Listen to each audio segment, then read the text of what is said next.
여러분 안녕하십니까? 광주 MBC 뉴스데스크입니다. 강제동원 시민모임이 피해자들을 위한 역사 정의 시민모금을 제안한 날 외교부가 배상금을 법원에 공탁해 피해자들이 반발하고 나섰는데요.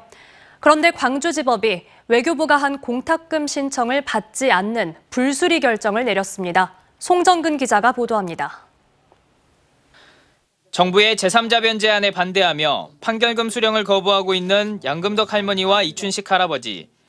이들의 판결금 수령 거부가 계속되자 외교부가 법원에 1인당 2억 원쯤 되는 판결금과 지원이자를 법원에 공탁하기로 했습니다. 피해자 15명 중 제3자 변제안을 거부하고 있는 피해자 4명이 거주하고 있는 각 지방법원에 판결금과 지원이자 등을 공탁하면서 당사자와 피해자 지원단체는 반발했습니다. 여기 돈 놔둘 테니까 가져가든지 말든지 당신들 알아서 해라 하고 선택했다라고 하는 것입니다. 대한민국이 이렇게 강제동원 피해자들을 그야말로 이렇게 가볍게 취급하고 당사자들의 반발에도 공탁 절차가 시작될 것으로 예상됐지만 법원으로부터 예상 밖 소식이 들려왔습니다. 광주지법의 공탁금 업무를 담당하는 공탁관이 양금덕 할머니에 대한 공탁 신청을 받지 않는 불수리 결정을 내린 겁니다. 법원은 피해자들이 원하지 않는 상황에서 제3자가 배상금을 변제할 수 없다는 민법상의 이유를 들며 공탁을 거부한 것으로 알려졌습니다. 공탁금을 법원이 수리하지 않는 경우는 이례적입니다. 광주지법 공탁관은 공탁금을 맡겨야 하는 채무자가 미쓰비시가 아닌 제3자인 우리정부라는 사실과 공탁금 수령 당사자인 양금덕 할머니가 판결금을 받지 않겠다고 하는 의사를 명확하게 밝혀왔다는 점을 근거로 결정을 내린 것으로 전해졌습니다. 대단히 이례적이죠.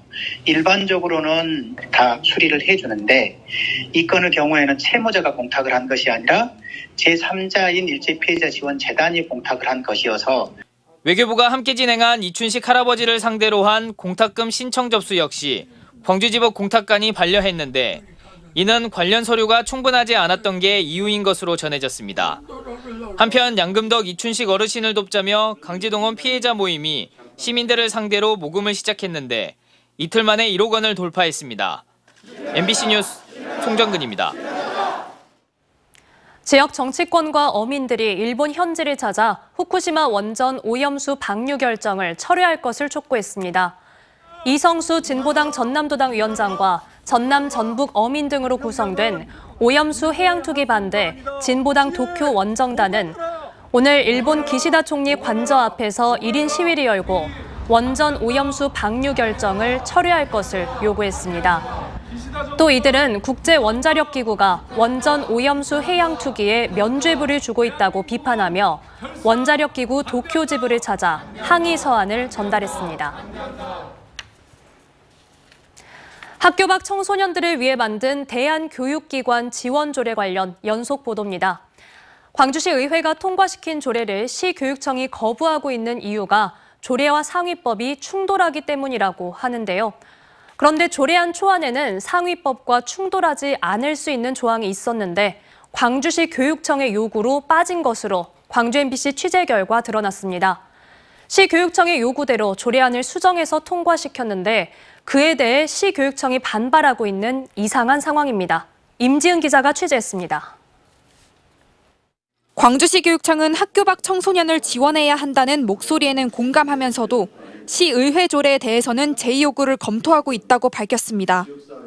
7월 5일까지가 기한이기 때문에 법률 검토를 거의 마쳤습니다만은 다시 한번 촘촘히 따져보고 법률상 운영비 지원에 명시적 근거가 없어 돈을 줄 수 없다는 게 이유입니다.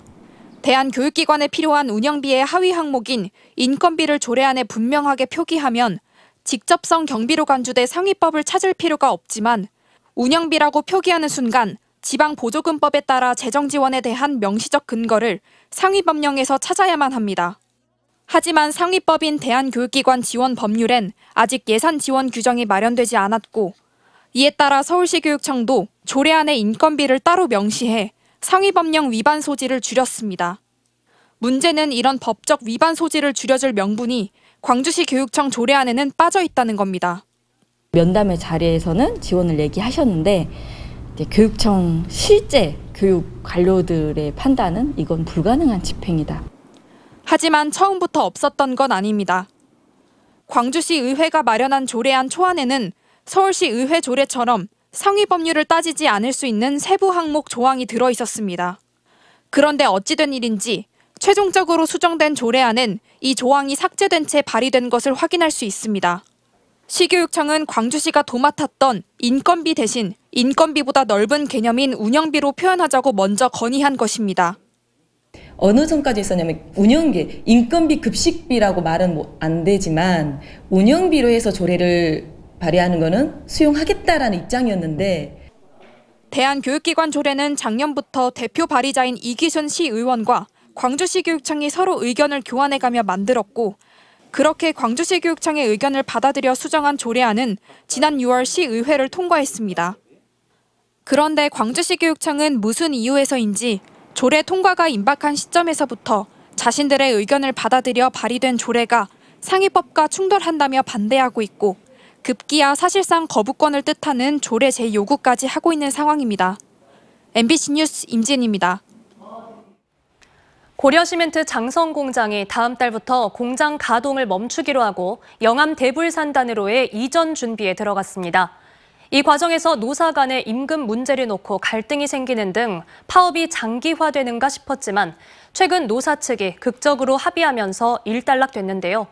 그러나 이전에 따른 공장 부지 개발과 비정규직 근로자의 상생 방안이 여전히 남은 과제로 떠올랐습니다. 김영찬 기자가 취재했습니다. 1972년 호남 지역 최초로 들어선 고려시멘트 장성 공장. 한때 직원 500명이 될 정도로 규모가 컸지만 갈수록 환경 문제 등으로 민원이 빗발쳤고 이전 요구가 꾸준히 나왔습니다. 결국 고려시멘트 측은 오래된 장성 공장을 시설 투자하는 대신 공장 규모와 인력을 대폭 줄여 영암 대불산단으로 이전하기로 했습니다.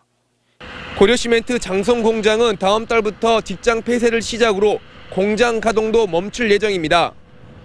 이 과정에서 회사 측은 노동자 77명에게 해고 통보를 했고 노조는 고용 승계와 평균 임금 36개월치 위로금 지급을 요구하며 지난달 파업에 들어갔습니다. 협상 결과 사측이 노조의 요구사항인 위로금 지원과 일부 근로자 고용 승계 등을 받아들이면서 파업 3주 만에 공장 정상화에 합의했습니다. 다른 데 이제 취업할 수 있도록 저희가 충분히 또 알선을 해줄 거고요. 노동조합하고 뭐 이렇게 최대한 협의해서 모든 것들은 다 원만히 잘 진행할 수 있도록 타협을 한 겁니다. 하지만 정규직이 아닌 용역회사와 비정규직 등 나머지 100여 명의 노동자들은 생계가 막막한 실정입니다. 비정규직 하나 없어요?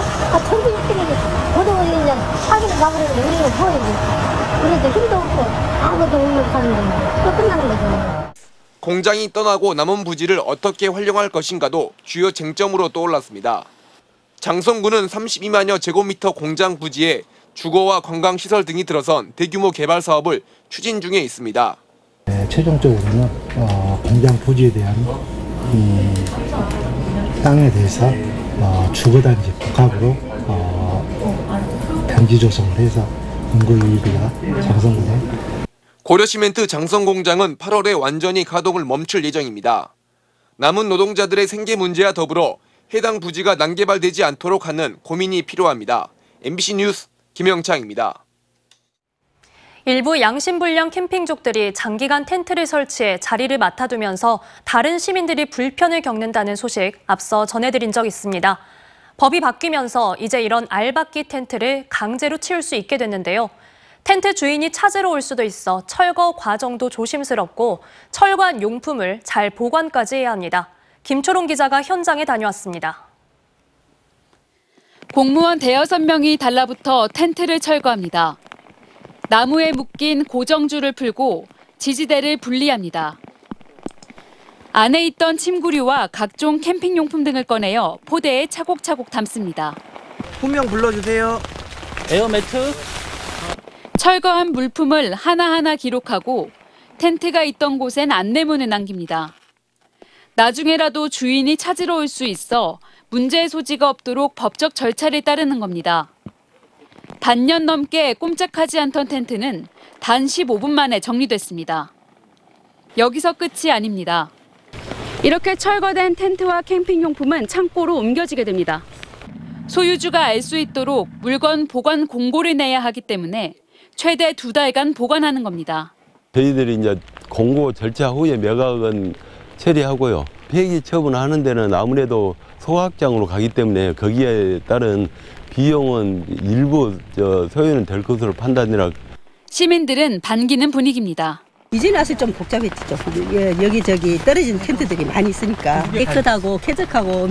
한편 법을 개정하면서까지 장박 텐트를 정리했지만 법적으로 어디까지 방치로 봐야 할지 기준이 명확하지 않아 앞으로 이와 관련한 갈등이 빚어질 수 있다는 우려가 제기됩니다. MBC 뉴스 김초롱입니다. 전국에서 가장 많은 섬을 보유하고 있는 전남 신안군에는 그동안 경찰서가 없었습니다. 이번에 신안경찰서가 신설됐는데 섬 지역 치안 사각지대를 없애는 데 큰 도움이 될 걸로 기대됩니다. 서희령 기자입니다. 바다와 육지를 합한 면적이 서울의 22배에 달하는 전남 신안군. 천여 개의 섬이 있지만 경찰서가 없다 보니 치안 업무는 목포경찰서가 관할해왔습니다. 하지만 섬 지역 치안센터에 근무하는 경찰관은 1명에서 2명뿐. 강력범죄 대응과 예방이 쉽지 않았습니다. 전남 22개 시군 가운데 유일하게 경찰서가 없었던 신안군에 경찰서가 새로 생겼습니다. 신안군이 무안군과 분리한 1969년 이후 54년 만에 신안경찰서가 신설돼 본격적인 치안 업무를 시작했습니다. 신안경찰서는 신안의 중심인 암태면에 자리하고 있어 사건이 발생했을 때 신속한 대응이 가능합니다. 누가 잡으러 온다 해도 얻는 답도 못 올 거 아니오.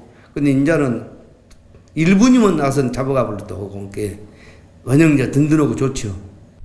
신안경찰서는 1실 4과 15개 파출소 조직으로 구성됐으며 161명의 경찰관이 근무하고 있습니다. 기존에 신안에 배치됐던 경찰력의 2배가 넘습니다. 지역 주민의 안전 문제를 선제적으로 예방하고 해결하겠다는 굳은 의지 아래 든든한 민생 안전, 공정한 준법 질서의 사명을 완수해 나가야 합니다.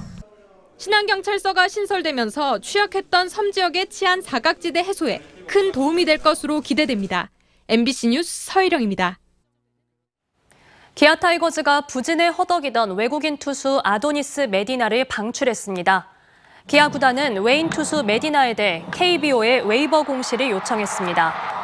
메디나는 올 시즌 2승에 평균 자책점 6.05, 퀄리티 스타트가 3회에 불과해 지난 22일 1군에서 말소되면서 사실상 교체 수순을 밟고 있었습니다. 올 시즌 9위에 처진 기아는 조만간 대체 외국인 투수를 선정하는 등 후반기 도약을 위한 체제 정비에 나섭니다. 광주시민단체 협의회와 광주전남 민원연은 성명을 내고 윤석열 정부의 KBS 수신료 분리 쟁수는 시민들과 당사자의 의견을 무시한 반민주적, 위법적 행위라고 주장했습니다. 이들 단체는 지역 KBS는 지역민의 목소리를 공론화하는 중요한 기능과 가치를 수행해왔다며 불안한 공적 재원은 지역 공적 서비스의 위축을 불러오고 지역 시청자의 권익 약화로 이어질 거라고 비판했습니다.